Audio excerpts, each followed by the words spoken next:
खुशामदीद सुनने वालों, हम इस सीरीज में एक अहम फिक्री कोशिश पर निकल रहे हैं।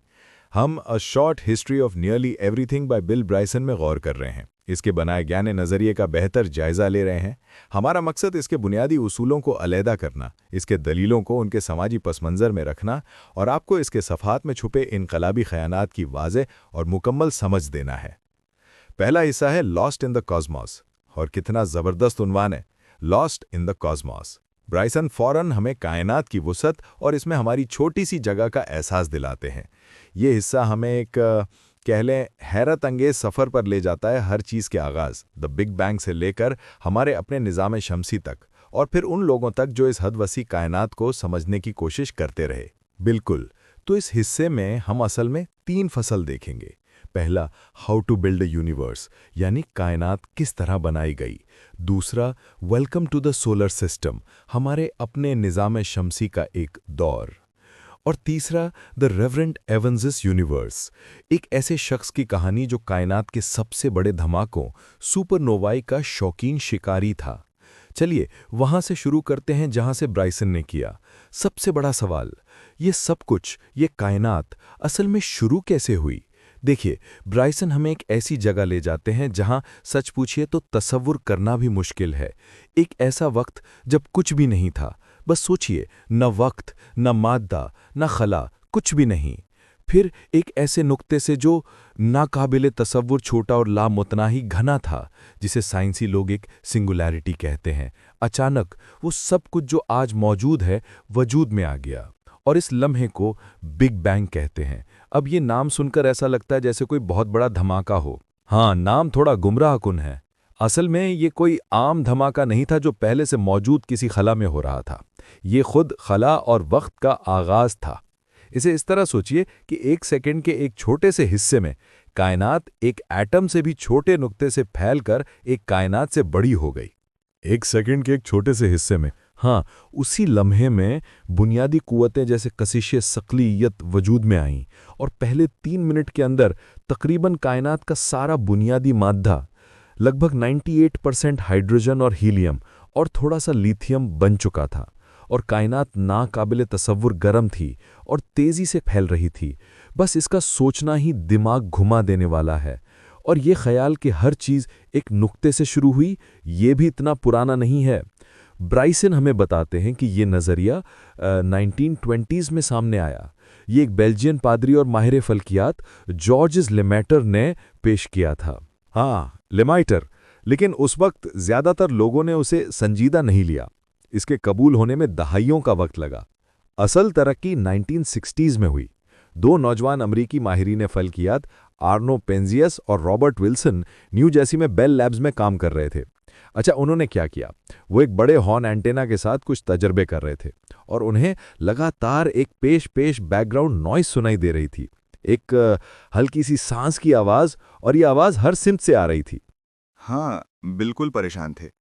उन्होंने सोचा ये कोई टेक्निकल ग्लिच है या एंटेना में कोई मसला है, और उन्होंने ज़रूर इस नॉइज़ से निजात पाने की कोशिश की होगी।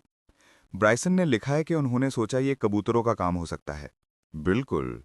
उन्होंने एंटेना को अच्छे से साफ किया। उन्होंने वो भी साफ किया जिसे ब्राइसन वाइट डाई इलेक्ट्रिक मटीरियल कहते हैं, यानी कबूतर की लीद जो उस पर जम गई थी। लेकिन वो आवाज़, वो हल्की सी सांस जाती ही नहीं थी। आखिरकार उन्हें समझ आ गया कि ये ज़मीनी मुदाखलत नहीं है। ये आवाज़ खुद कायनात के आगाज़ से आ रही थी। ये बिग बैंग की बाकी मांदा हरारत थी। वाह, जिसे अब हम कॉस्मिक माइक्रोवेव बैकग्राउंड रेडिएशन या CMB कहते हैं। ये बिग बैंग नज़रिए के लिए बहुत मजबूत सबूत था।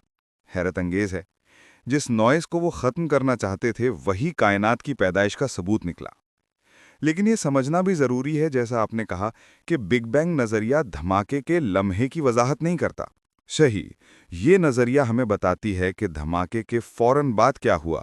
वो पहला लम्हा कैसा था, ये अभी भी राज है। हिसाब और ज़र्रों के तेज़ डारों का इस्तेमाल करते हुए साइंसी लोग पहले सेकंड के अरबीन हिस्से तक के हालात का अंदाज़ा लगा सकते हैं। कितना छोटा हिस्सा, 10 की कुव्वत -43 सेकंड्स तक, यानी डेसिमल पॉइंट के बाद 42 जीरो और फिर एक आता है। इसे प्लांक टाइम कहते हैं। ना यकीनी बिल्कुल। और फिर एलन गुथ का नज़रिया है, इन्फ्लेशन थ्योरी। इसके मुताबिक इस इब्तदाई लम्हे में कायनात नाकाबिले यकीन तेज़ी से फैली, 1 ट्रिलियन के 1 ट्रिलियनवें हिस्से से भी कम वक्त में। इस दौरान बुनियादी कुव्वतें अलहदा हुईं, पहले कशिश सकालत, फिर न्यूक्लियर कुव्वतें और इलेक्ट्रोमैग्नेटिज्म, और फिर वो तमाम बुनियादी ज़र्रात बने जो आज सब कुछ बनाते हैं।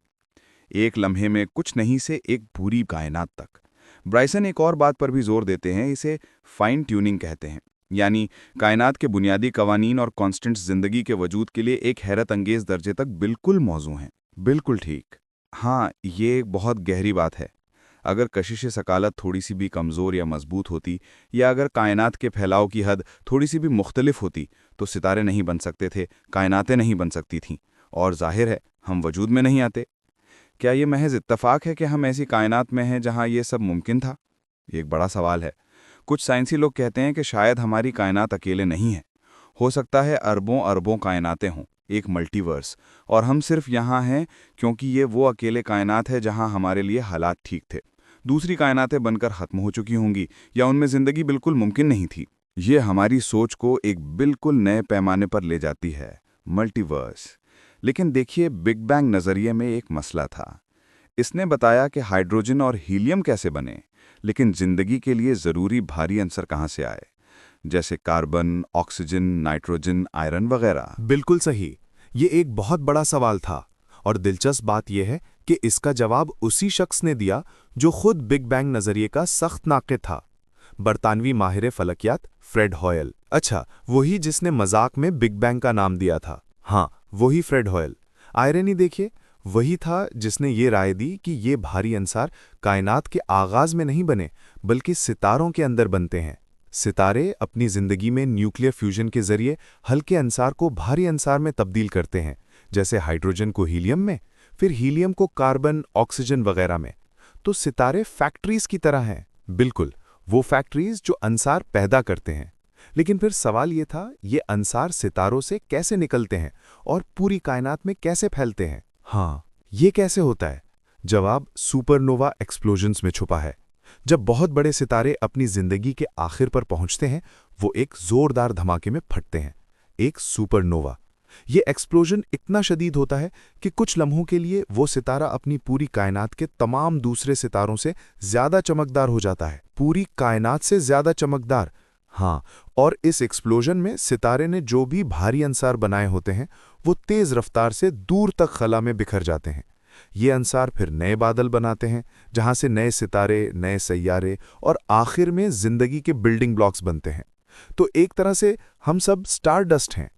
ये मुझे कार्ल सेगन के अल्फाज याद दिलाता है। बिल्कुल, हम सितारों के मवाद से बने हैं। क्या शायराना और साइंसी सच। तो कायनात की इब्तिदा और अंसार की तख्लीक की कहानी से अब आओ अपने घर के करीब, अपने निज़ाम शमसी की तरफ। ब्राइसन इसकी वसत का एहसास दिलाने की कोशिश करते हैं। हाँ, और ये बहुत अहम है क्योंकि जो नक्शे हम स्कूलों में देखते हैं वो सितारों को बहुत करीब करीब दिखाते हैं। हाँ, वो सिर्फ वजाहत के लिए हैं, हकीकत बिल्कुल मुख्तलिफ है। ब्राइसन कहते हैं कि अगर ज़मीन का साइज़ एक मटर जितना हो तो जुपिटर 1000 फीट दूर होगा और प्लूटो 1.5 मील दूर होगा, और प्लूटो खुद एक बैक्टीरियम के साइज़ का होगा। 1.5 मील्स। इसका तसव्वुर कीजिए, सोलर सिस्टम अक्सर खाली खला है, बिल्कुल खाली, और फासले नाकाबिले तसव्वुर हैं। ब्राइसन लिखते हैं कि अगर हम रोशनी की रफ्तार से सफ़र करें, जो कि लगभग 1,86,000 माइल्स पर सेकंड है, तो भी प्लूटो तक पहुंचने में 7 घंटे लगेंगे। 7 घंटे रोशनी की रफ्तार से। और हमारे तेज़ तरीन स्पेसक्राफ्ट जैसे वॉयेजर 1 और 2 लगभग 35,000 माइल्स पर आवर की रफ्तार से सफ़र करते हैं। उन्हें प्लूटो तक पहुंचने में साल लग गए। कई साल। और कहानी यहाँ ख़त्म नहीं होती। प्लूटो सोलर सिस्टम का किनारा नहीं है। अच्छा, किनारा है कहाँ? असल किनारा बहुत बहुत दूर है, जहाँ ओट क्लाउड है। ये एक बहुत बड़ी वसी बर्फ के जिस्मों का बादल है जो हमारे पूरे सोलर सिस्टम को घेरे हुए है।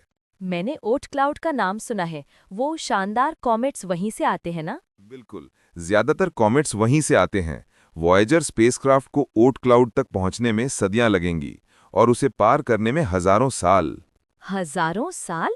मतलब प्लूटो का सफर जो हमें इतना लंबा लगता है, रास्ते का सिर्फ एक बहुत छोटा हिस्सा है, शायद 1/500th भी नहीं। ये वसात अक्ल को सचमुच हैरान कर देती है।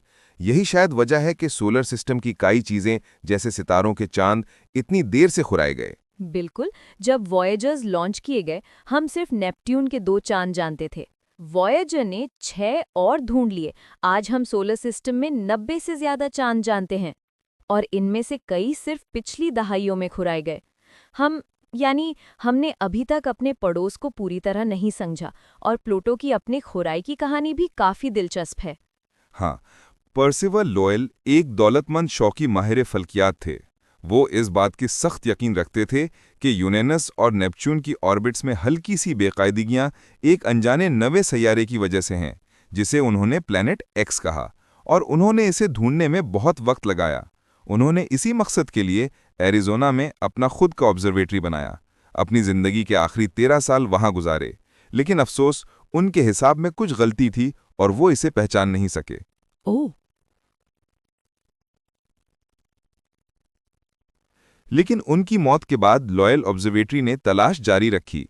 1929 में उन्होंने कैंसस के एक 23 साल के नौजवान को हायर किया, क्लाइड टॉम्बॉ। क्लाइड टॉम्बा, जिसके पास फल्कियात में कोई रस्मी डिग्री तक नहीं थी? नहीं, लेकिन उसके पास नाकाबिले यकीन मेहनत और लगन थी। उसका काम था रात को आसमान के एक हिस्से की तस्वीरें लेना, फिर कुछ दिन बाद उसी हिस्से की दूसरी तस्वीर लेना, फिर इन दोनों तस्वीरों का मुकाबला एक खास मशीन, जिसे ब्लिंक कंपैरेटर कहते हैं, का इस्तेमाल करते हुए करना। उस मशीन में कैसे काम करते थे?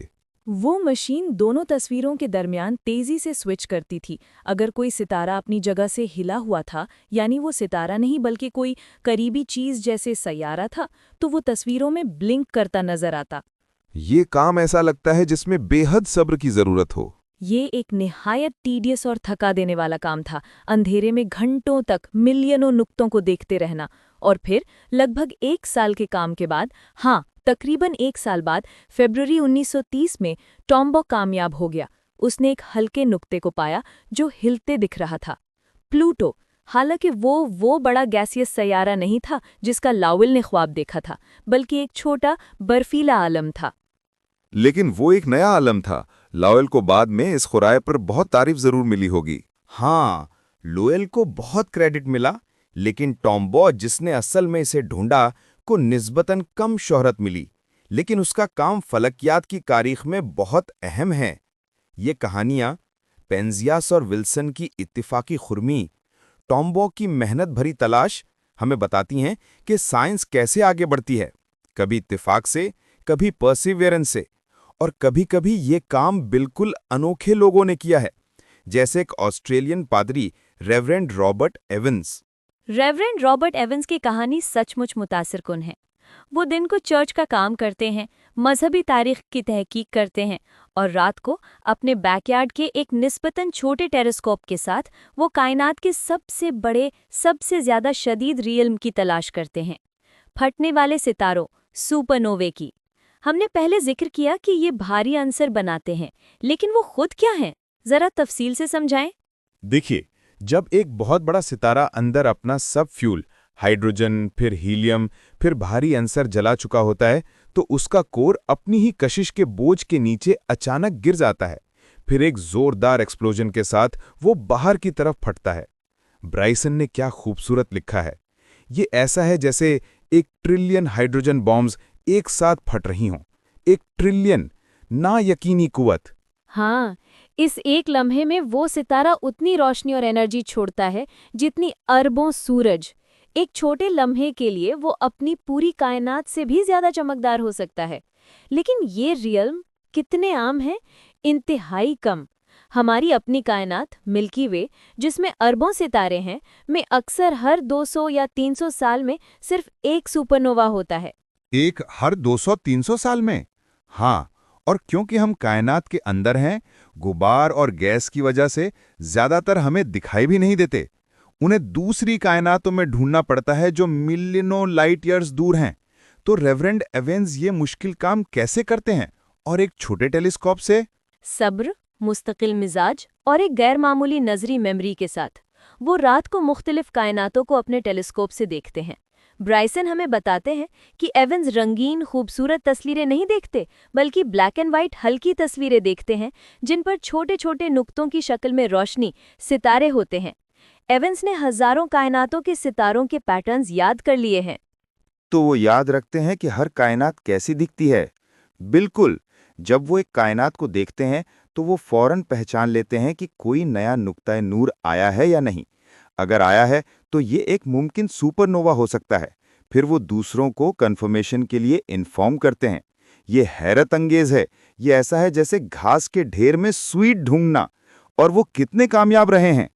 एक हैरान कुन दर्जे तक जब एवंस ने इस काम को संजीदा तौर पर 1980s में शुरू किया, तब तक तमाम इंसानी तारीख में 60 से कम सुपरनोवे खोजे गए थे।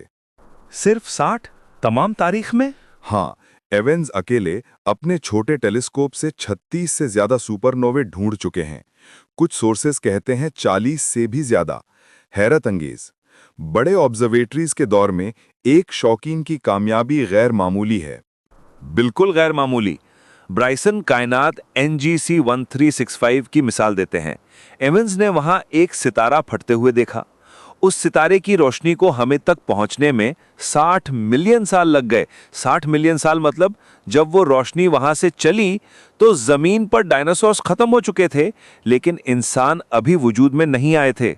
और एवंस ने अपनी आंखों से वो कदीम कॉस्मिक रियल देखा अपने बैकयार्ड से। ये मिसाल हमें कायनात की वसत और वक्त की गहराई का एहसास दिलाती है। बिल्कुल। हम रात को नंगी आंख से कितने सितारे देखते हैं? शायद 6000। एक छोटे टेलीस्कोप से 50,000।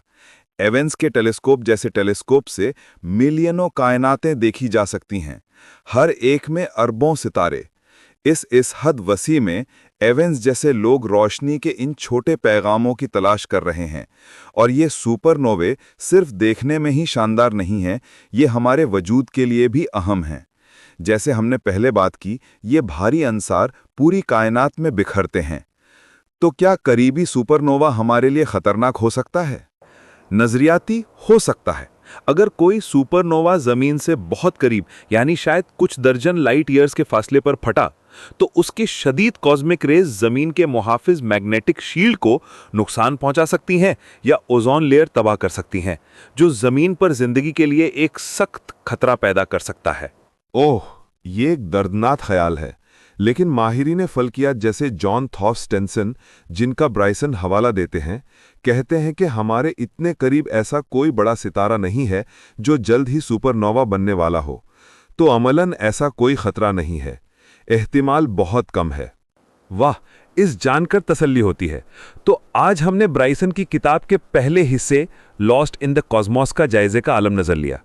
हमने कायनात की इब्तिदा की हैरत अंगेज कहानी से शुरू किया, फिर हमने हमारे सोलर सिस्टम की ना यकीनी वसत और उसमें खुजाइयों को देखा, और आखिर में रेवरेंड एवंस जैसे लोगों के जरिए हमने कभी ना खत्म होने वाली इंसानी ख्वाहिश और कायनात को समझने की तलाश का मुशाहिदा किया। बिल्कुल। और मेरे ख्याल में ब्राइसन का बुनियादी पैगाम यही है, साइंस सिर्फ खुश्क हकायक और फार्मूलाज का मजमुआ नहीं है। ये एक इंसानी कोशिश है जो हैरत से शुरू होती है, क्यूरियोसिटी से आगे बढ़ती है और कभी-कभी महज इत्तेफाक से एक बड़ा राज जाहिर कर देती है। क्लाइड टॉमबॉक की मेहनत, पेंजियास और विल्सन की इत्तेफाकी खोजाई, एवंस की लगन, ये सब हमें बताती है कि कायनात को समझना एक जारी सफ़र है। और इस सफ़र पर जब हम कायनात की वसत को देखते हैं तो हमें हमारे वजूद के नाजुक होने और इसकी मौजज़ा-नुमा तबीयत का गहरा एहसास होता है। कॉस्मॉस में गुम होने का ये एहसास शायद हमें हमारी जगह और अहमियत समझा देता है। हाँ, ये एक बहुत गहरी सोच है। तो नतीजा ये है कि हम एक नायकीनी वसी और कदीम कायनात में हैं। हम एक बहुत छोटे, नाजुक सैयारे पर रहते हैं। हमारा वजूद उन कवानीन और रियाल का नतीजा है जो अरबों साल पहले शुरू हुए और जिसे हम अभी समझना शुरू कर रहे हैं। बिल्कुल। और सोचने के लिए एक आखिरी ख्याल ये है, बस सोचिए, एक अकेले अनोखे छोटे नुक्ते से ये पूरी कायनात वजूद में आई। अरबों साल गुजर गए, इस कायनात के एक कोने में एक सैयारे पर जिंदगी पैदा हुई जो खुद शऊरमंद हो गई, और अब ये जिंदगी यानी हम उसी कायनात के तरफ वापस देख रही है। ये सवाल पूछ रही है, ये सब शुरू कैसे हुआ? हाँ, क्या ये महज एक ग्रैंड कॉस्मिक कोइंसिडेंस है या फिर ये खुद मादा और एनर्जी की फितरत में छुपा हुआ था कि वो आखिरकार शऊर हासिल करेगी और खुद को जानने की कोशिश करेगी। इस कॉस्मोस की वसत और हमारी क्यूरियोसिटी हमें हमारे वजूद के मानी और इम्कानात पर गौर व फिक्र की एक लामहंगी दावत देती है। ये यकीनन एक अजीम सवाल है। इस काबिले जिक्र नुक्ते के साथ हम आज की गुफ्तगू खत्म करते हैं। ये पहला हिस्सा था जहां हमने देखा कि कायनात कैसे वजूद में आई और इंसानों ने इसे समझने की पहली कोशिशें कैसे की।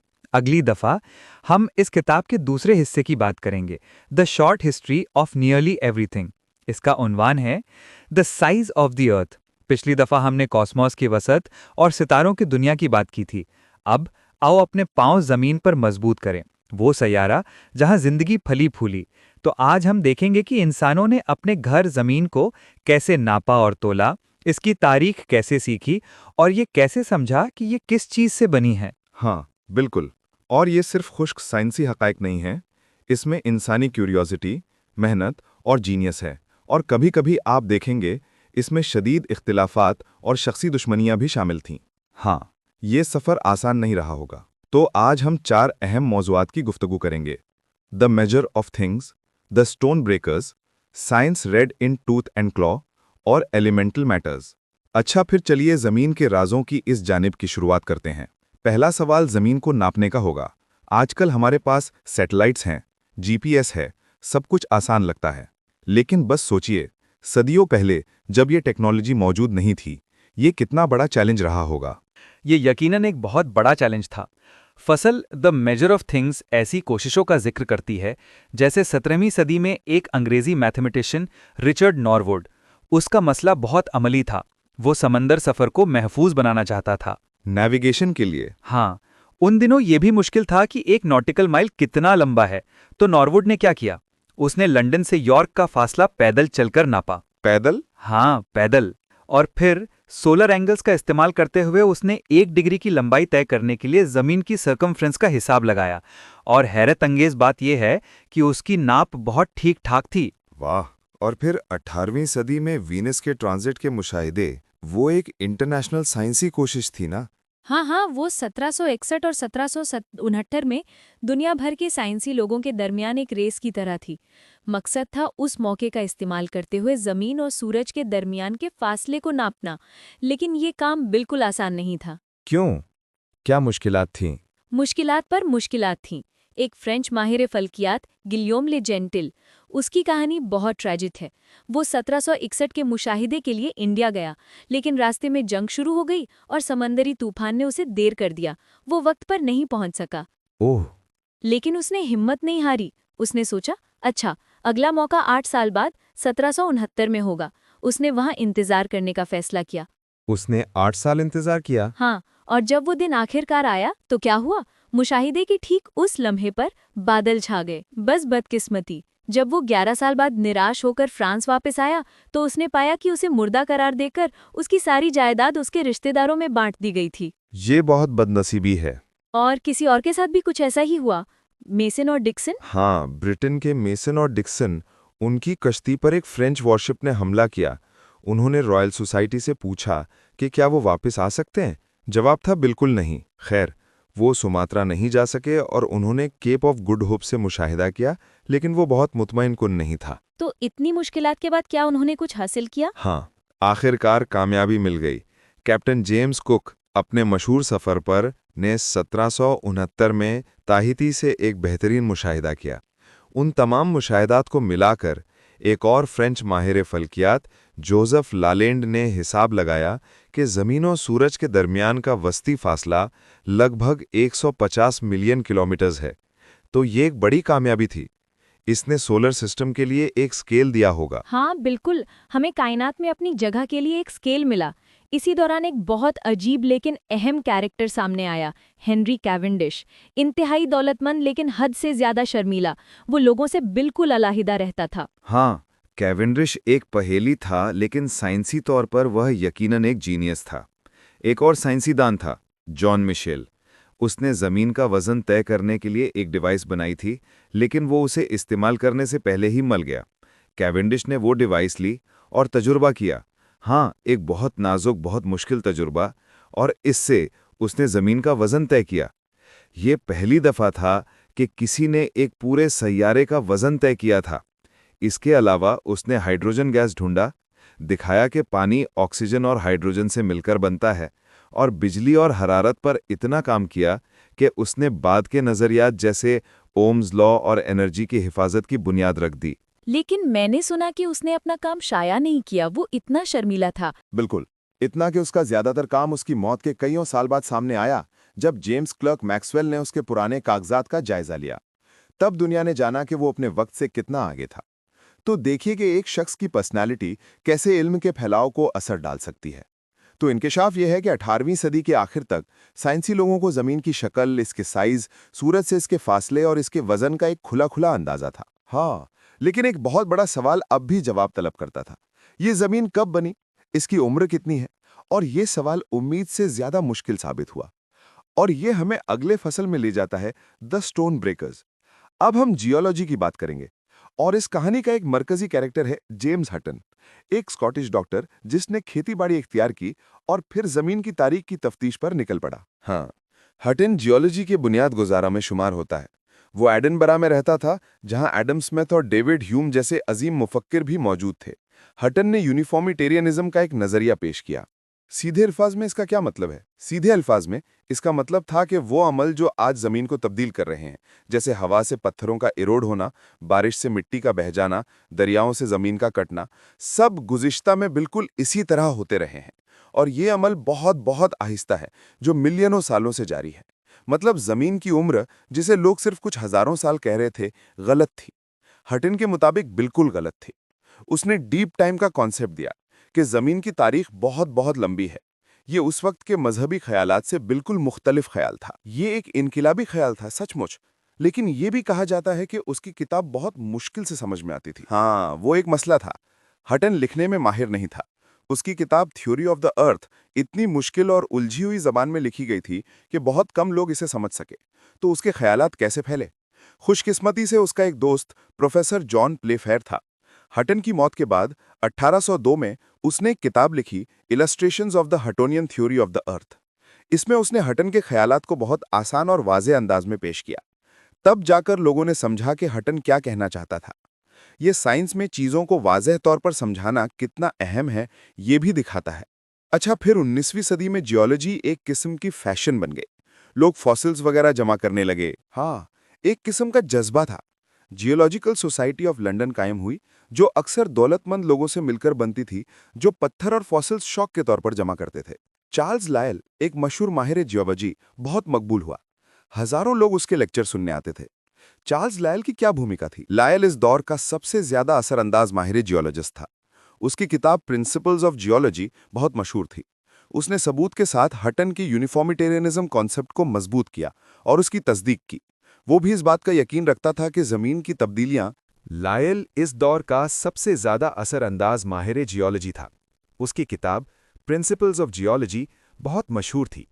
उसने सबूत के साथ हटन के यूनिफॉर्मिटेरियनिज्म कॉन्सेप्ट को मजबूत किया और इसकी तस्दीक की।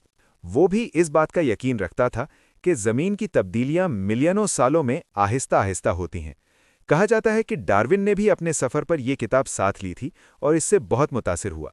सुना है लायल की कुछ अजीब आदतें भी थीं? हाँ, कहते हैं उसकी निगाह बहुत कमज़ोर थी और जब वो गहरी सोच में होता तो वो कुर्सियों पर बहुत अजीब टेढ़ी मेढ़ी पोजीशंस में बैठा करता था। अच्छा, तो जियोलॉजी ने एक नया टाइम स्केल दिया, मिलियनों अरबों साल। लेकिन उस लंबे वक्त को कैसे तकसीम किया जाए, जैसे हम तारीख को दौरों में तकसीम करते हैं? ये भी इब्तदा में एक बड़ा मसला था। कुछ नाम दिए गए, जैसे प्राइमरी, सेकेंडरी, टर्शियरी, क्वार्टनरी। इनमें से ज़्यादातर अब इस्तेमाल नहीं होते। तो अब क्या इस्तेमाल होता है? बाद में ज़्यादा करीबी दौर सेनोज़ोइक पीरियड को छोटे हिस्सों में तकसीम किया गया, जिसे एपॉक्स कहते हैं, जैसे प्लाइस्टोसीन, प्लायोसीन, मायोसीन वगैरह। ये तकसीम अक्सर पत्थरों में पाए गए फॉसिल्स या बड़ी मौसमी तब्दीलियों की बुनियाद पर की गई। लेकिन इन नामों और इनकी हदों के बारे में भी खुद मारिफों के दरमियान शदीद मुनाजरे और झगड़े होते रहे। जैसे कैम्ब्रियन और ऑर्डोविशन पीरियड्स की हद कहाँ है, इस पर दहाइयों तक मुनाजरे होते रहे। तो साइंसी लोग अपनी क्लासिफिकेशंस के बारे में भी काफ़ी जज्बाती हो सकते हैं। बिल्कुल, ये क्लासिफिकेशंस भी इंसानी कोशिशें हैं। अच्छा, वापस ज़मीन की उम्र के सवाल की तरफ चलते हैं। हटन और लायल मिलियनों अरबों साल की बात कर रहे थे। क्या इसकी हिसाब लगाने की कोई कोशिश हुई? एक फ्रेंच मुफक्किर कॉम्ट दे बुफॉन ने 17वीं सदी में गर्म लोहे के गोलों को ठंडा होने में लगने वाले वक्त से अंदाज़ा लगाया कि ज़मीन शायद 75,000 और 1,68,000 साल के दरमियान की है। चर्च को यह बिल्कुल पसंद नहीं आया, जाहिर है। और फिर लॉर्ड केल्विन आए। वो साइंस में एक बहुत बड़ा नाम थे। हाँ, वो विक्टोरियन दौर के सुपरस्टार साइंसीदान थे। फिजिक्स और इंजीनियरिंग में उनका बहुत बड़ा मकाम था। उसने हिसाब लगाया कि अगर ज़मीन शुरू में पिघली हुई थी तो उसे आज के दर्जाए हरारत तक ठंडा होने में कितना वक्त लगता। उसका पहला अंदाज़ा 100 मिलियन साल था। 100 मिलियन? ये अब भी बहुत लगता है। हाँ, लेकिन बाद में उसने अपने हिसाब को दुरुस्त किया और इस अंदाजे को घटाकर सिर्फ 20 मिलियन साल कर दिया। सिर्फ 20 मिलियन साल? ये कैसे मुमकिन है? फॉसिल्स बहुत ज़्यादा पुरानी कहानी कहते हैं। बिल्कुल, वही तो मसला था।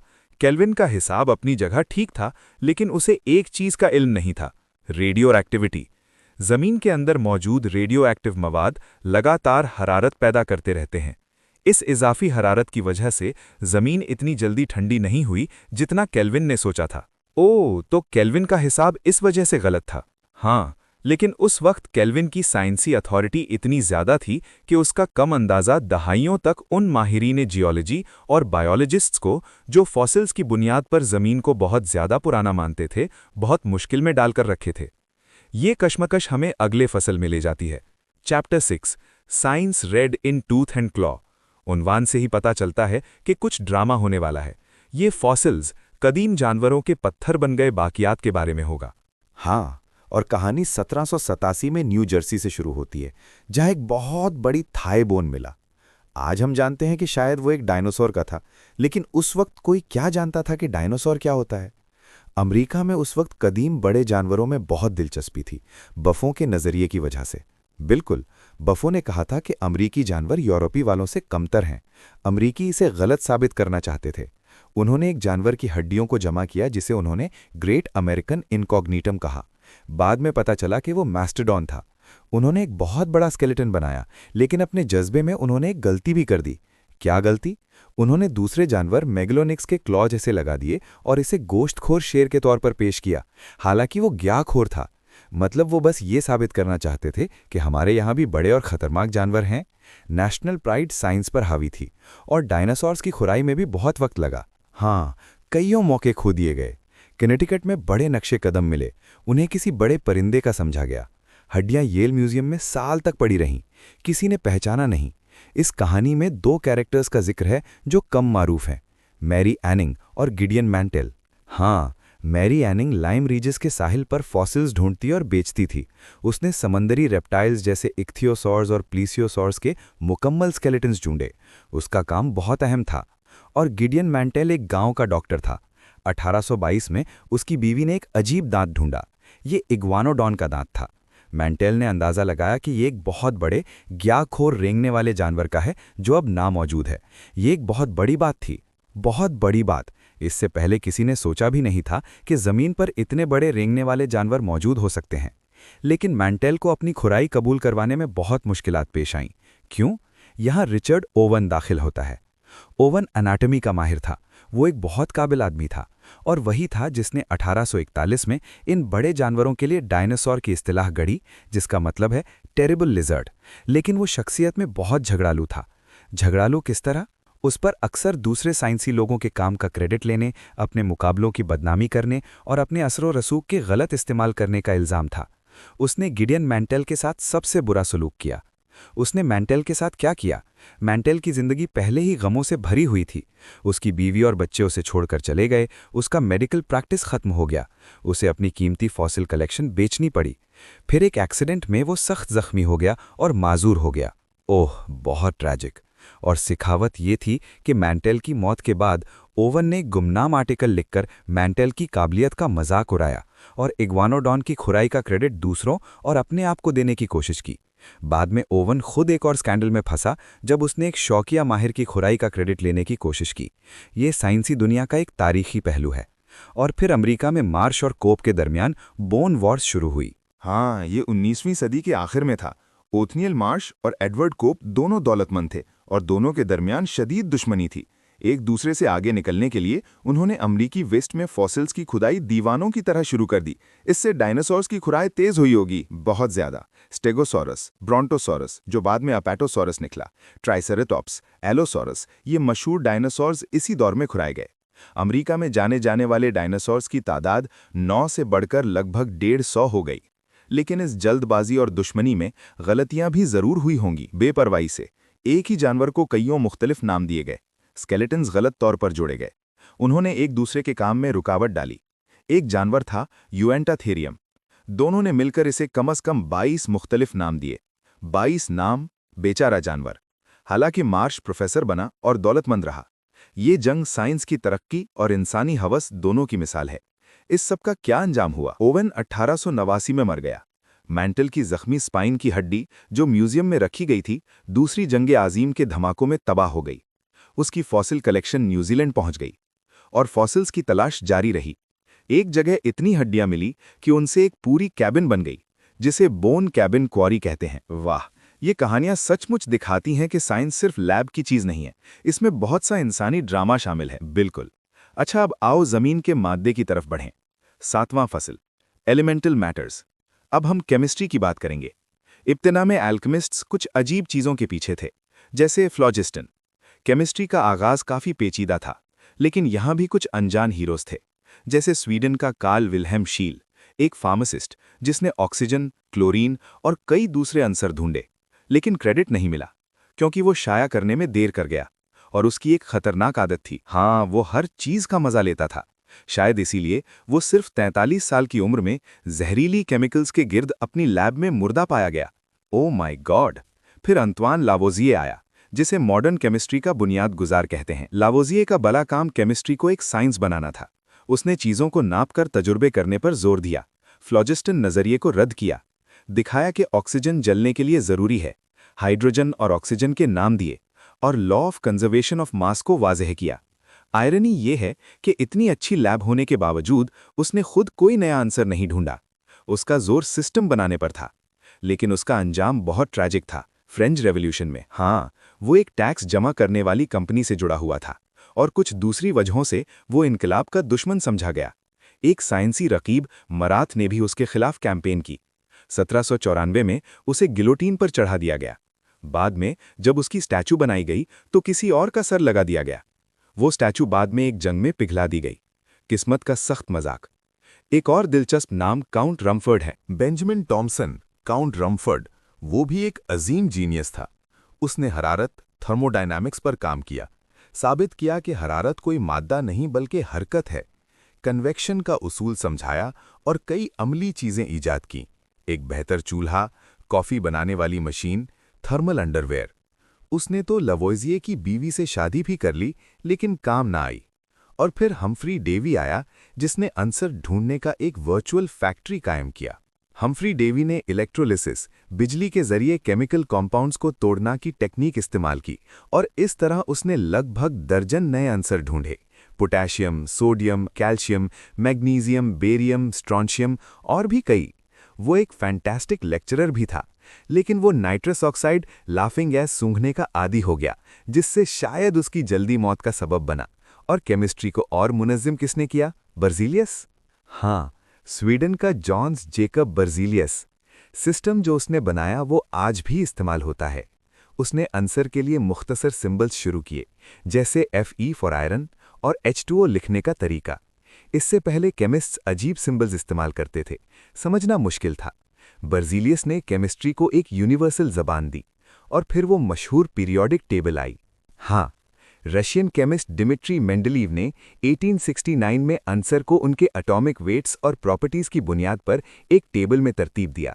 हैरतअंगेज बात यह थी कि उसने सिर्फ जाने जाने आंसर को जगह ही नहीं दी, बल्कि उन आंसर के लिए खाली जगहें छोड़ दी जो अभी तक ढूंढे नहीं गए थे, और उनके प्रॉपर्टीज का पेशगोई की। और वो पेशगोई बाद में ठीक साबित हुई। बिल्कुल, जब गैलियम और जर्मेनियम जैसे आंसर ढूंढे गए तो वो बिल्कुल वैसे ही थे जैसे मेंडलीव ने पेशगोई की थी। ये साइंस की अजीम पेशगोई कुव्वत थी। बाद में ये टेबल एटॉमिक नंबर की बुनियाद पर और बेहतर की गई। हीलियम की कहानी भी दिलचस्प है कि वो पहले सूरज में मिला। हाँ, 1868 में सूरज ग्रहण के दौरान सूरज की रोशनी के स्पेक्ट्रम में एक नई लाइन नजर आई। उसे एक नया आंसर समझा गया और सूरज के ग्रीक नाम हीलियोस के बाद हीलियम नाम दिया गया। इसे जमीन पर आइसोलेट करने में 27 साल और लगे। 19वीं सदी के खत्म होते होते एक और बड़ी खुराई हुई, रेडियो एक्टिविटी। हाँ, ये भी एक इत्तेफाक था। 1896 में हेनरी बेकरेल ने देखा कि यूरेनियम सॉल्ट्स एक बंद ड्रॉ में रखी गई फोटोग्राफिक प्लेट पर निशान बना रहे थे। उसने ये पजल हल करने का काम अपनी brilliant student, Polish student Marie Curie को दिया। मैरी क्यूरी साइंस की तारीख में एक अजीम नाम है। बेशक, मैरी और उसके शौहर पियर क्यूरी ने मिलकर काम किया। उन्होंने देखा कि एक खास ओर पिच ब्लेंड यूरेनियम से ज्यादा रेडिएशन छोड़ रही थी। उन्होंने इस अमल को रेडियो एक्टिविटी कहा और फिर मेहनत भरी काम से दो नए इंतहाई रेडियो एक्टिव आंसर ढूंढे, पोलोनियम और रेडियम, और उन्होंने नोबेल प्राइज भी जीता। हाँ, 1903 में मैरी और पियर ने बेकरेल के साथ फिजिक्स का नोबेल प्राइज जीता। फिर पियर की इत्तेफाकी मौत के बाद मैरी ने अपना काम जारी रखा और 1911 में प्योर रेडियम को आइसोलेट करने पर केमिस्ट्री का दूसरा नोबेल प्राइज जीता। वो अकेले शख्स हैं जिसने दो मुख्तलिफ साइंसी फील्ड्स में नोबेल प्राइज जीते हैं। तो ये था अ short history of nearly everything का दूसरा हिस्सा। हमने देखा कि ज़मीन कैसे नापी गई, जियोलॉजी ने इसकी गहरी तारीख का पता लगाया, फॉसिल्स ने गुज़िश्ता ज़िंदगी दिखाई और इस दौरान कई इख्तिलाफ़ात और रकाबत भी सामने आई। और आखिर में हमने उन बुनियादी अंसर के बारे में सीखा जो इस सैयारे से बने हैं। हाँ, और ये तमाम कहानियाँ दिखाती हैं कि साइंस सीधी लाइन में आगे नहीं बढ़ती। इसमें इंसानी क्यूरियोसिटी, जीनियस और मेहनत है, लेकिन इसके साथ साथ इत्तेफाक, गलतियाँ, जिद और ईगो भी है। केल्विन का ज़मीन की उम्र का गलत अंदाज़ा या ओवेन और मैंटल की दुश्मनी, ये सब इस प्रोसेस का हिस्सा हैं जिससे हमारी समझ बेहतर होती है। ये ज़मीन, जैसे मुसन्निफ कहता है, सचमुच अरबों साल में फैली हुई एक जिंदा कहानी है। अगली दफ़ा हम इस किताब के तीसरे हिस्से अ न्यू एज डॉन्स में दाखिल होंगे। वहाँ आइंस्टाइन का नज़रिया निस्बियत, एटम की नायकीनी सख्ती और क्वांटम मैकेनिक्स की पेचीदा दुनिया का इंतज़ार है। एक बिल्कुल नया साइंसी दौर। और आज के लिए मैं आपके लिए एक आखिरी सोच छोड़कर जा रहा हूँ। जैसे हम और हमारे सैयारे के तमाम अंसर उन सितारों के स्टारडस्ट से बने हैं जो अरबों साल पहले मर गए, क्या साइंसी इल्म भी गुज़िश्ता नस्लों की कोशिशों, कामयाबियों और यहाँ तक के नाकामियों और गलतियों से बना है? क्या हम एक तरह से उन लोगों का फ़िक्री स्टारडस्ट हैं जो हमसे पहले थे? ये सोच हमारे गुज़िश्ता सफ़र को मुस्तकबिल के सफ़र से जोड़ती है। शुक्रिया।